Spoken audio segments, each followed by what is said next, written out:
केंद्रीय मंत्री जीतन राम मांझी का चिराग पासवान पर बड़ा हमला। उनसे पूछा गया कि चिराग पासवान कह रहे हैं कि पहले 133 सीटों पर लड़े, बाद में 43 सीटों पर लड़े, हमें इसी दोनों नंबर के बीच में सीट मिलनी चाहिए। इस पर उन्होंने चिराग पासवान पर हमला कर दिया और कहा कि उनका आप चाल और चरित्र 2020 से जान रहे हैं, इसलिए मैं उनके सामने कुछ नहीं कहूँगा, मैं उनके बारे में कुछ नहीं कहूँगा। लेकिन अभी जरूरत है बिहार और भारत को एनडीए की, और सभी लोगों को मिलकर एनडीए को मजबूत करना चाहिए। जीतन राम मांझी ने बड़ा बयान देते हुए कहा कि उपराष्ट्रपति चुनाव के बाद एनडीए गठबंधन की सीट बंटवारे को लेकर बड़ी बैठक दिल्ली में होगी। जीएसटी मामले पर उन्होंने कहा कि मैं पिछले 46 साल से राजनीति में हूँ, आज तक इतना बड़ा तोहफा भारत के लोगों को किसी सरकार ने नहीं दिया और यह ऐतिहासिक तोहफा है, और नरेंद्र मोदी की सरकार सिर्फ गरीबों के लिए काम करती है। उनसे जब पूछा गया कि दिल्ली में आपने कहा है कि हम सभी सीटों पर अकेले भी चुनाव लड़ सकते हैं, तो उन्होंने कहा कि कभी कभी कार्यकर्ताओं को एक मैसेज देने के लिए यह बोला जाता है, लेकिन हमने यह जरूर कहा है कि जरूरत पड़ेगी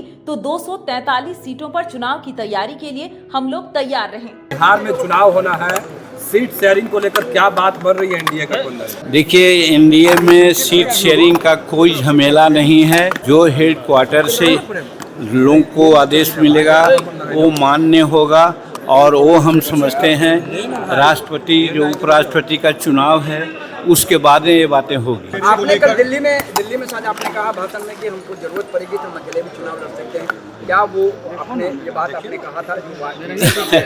देखिए, कार्यकर्ताओं का मनोबल बढ़ाने के लिए कभी कभी कुछ बातें बोल देनी पड़ती है। हमने कार्यकर्ताओं का मनोबल बढ़ाया कि आप लोग सभी सीटों पर तैयार रहिए, कहीं ऐसी जरूरत हो सकती है कि सभी सीट पर लड़ना पड़ जाए, और स्वाभाविक भी है जब हम एनडीए को मदद करेंगे तो सभी सीट पर लड़ना होगा, क्योंकि हेलीकॉप्टर से यात्राएं करते हैं हम लोग।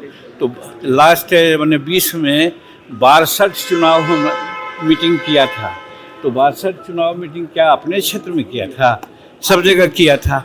उसी प्रकार से सबको कहा कि सब जगह हम लड़ना होगा, इसलिए आप लोग तैयार रहिए। सर, एक सवाल है, चिराग पासवान कर रहे हैं कि जेडीयू से अलग होकर लड़े, 143 फिर 43, इसी के बीच में सीट चाहिए। अब देखिए, उनकी बात मैं नहीं कह सकता हूँ, उनका चरित्र और चाल 2020 से आप लोग देख रहे हैं, इसलिए उनके बारे में मैं नहीं कहता हूँ। इतना जरूर कहना चाहता हूँ कि अभी एनडीए की ज़रूरत है भारत में और बिहार में। वैसी परिस्थिति में एनडीए कमज़ोर नहीं हो, हर एनडीए के जो अंग है उसको चाहिए कि मदद करें। अच्छा, केरल कांग्रेस ने जो बयान दिया है बीडी और बिहार को लेकर, आप कैसे देखते? वो बहुत अपमानजनक बात किया है, और कांग्रेस वालों को तो लग रहा है कि उनके ज़मीन जो पैर का है सब निकल जा रही है। तो वैसी परिस्थिति में प्रलाप कर रहे हैं। यहाँ प्राइम मिनिस्टर के माँ को और प्राइम मिनिस्टर को उन्होंने भद्दी भद्दी बातें सुनाई, उसी प्रकार से केरल में उनके लोग सुनाए हैं। तो कहने का मतलब इससे पता चल जा रहा है कि वो लोग जनतांत्रिक मूल्यों में विश्वास नहीं करते हैं, वो कुछ गलत ढंग की बात प्रचारित कर करके अपने को स्थापित करना चाहते हैं, यही साबित होता है। और जो केरल में जो बात हुई है उसकी हम भर्त्सना करते हैं। जीएसटी में बड़े बदलाव हुए हैं, गरीबों के लिए एनडीए नेताओं कर रहे हैं। ये ऐतिहासिक फैसला है। आज हम 46 वर्ष से राजनीति में हैं, इतना बड़ा सौगात गरीबों के लिए कभी नहीं दी गई थी। और ख़ास करके जब दिवाली और दशहरा मनाने जा रहे हैं हम लोग, उस समय आपने देखा है कि जो 28% का स्लेब था और 12% का स्लेब था, उसको कर दिया गया है 18 और 5, और उसमें भी दर्जनों ऐसे जिनिस हैं जिन पर 1 पैसा का भी जीएसटी नहीं लग रहा है, जीएसटी। तो इस तरह से नरेंद्र मोदी जी गरीबों के लिए जीते हैं, गरीबों के लिए मरेंगे, गरीबों के लिए बात करते हैं। वैसी परिस्थिति में जो भी संभव था उन्होंने किया है।